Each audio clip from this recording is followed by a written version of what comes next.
Manipur Bidhan Sabha Mikhalda Tadubi Kendrada Independent Miref Oikiba Miyoi Emagi Mayumgi Sumangda Kamduna Thamba Scorpio car ama Masakangdabasingna Mei Tharamle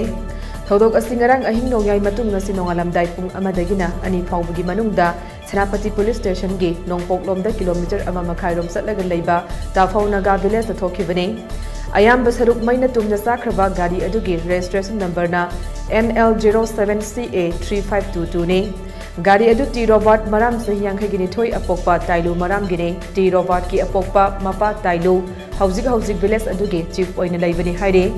Thodok Adugi Matangda Senapati Police Taki Fangba Paugi Matung Inade Thodok Adu Tokle Haibagi Pau Fangbadage Matam Ikan Kanadana Police Ki Kangbuna Thodok Thokfam the Sangsimke Thodok Thokfam Dagi Sakang Davasing Aduna Gari Adu Mai Thab the Sizinaramba Oigani Haina Thazaba Petrol Hapa Bottle Sing Thodok Thokfam Dagi Fangbangam K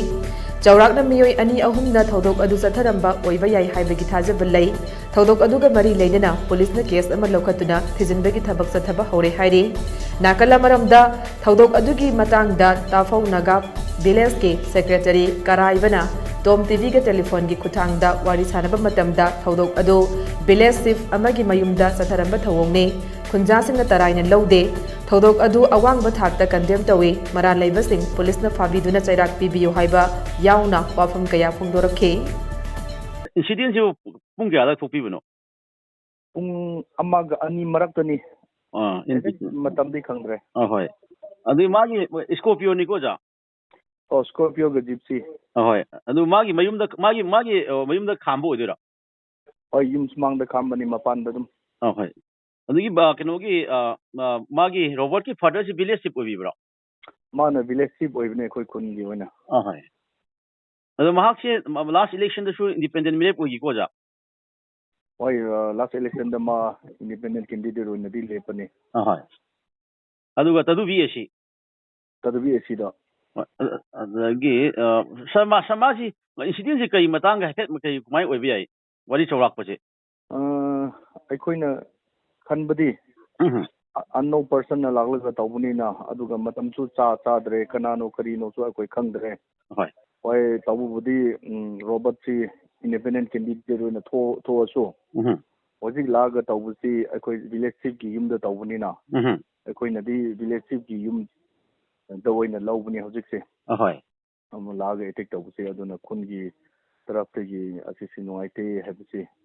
Condemnation si akoi dum pongdoktari kungi taraptagi suko. Ahoy. Robert masa si na masa nupani mapaga masa si laimina bani. Ahoy. Pulap jaga amada laibani na. Ahoy.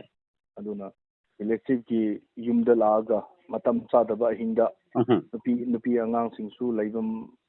Daga asida laga moy sumana tu chongba thabak tawbibase akoi condemn tawe hebase adum pongdoktalinge sir adu horen yaning da pongdo protest kuma to bolai gadra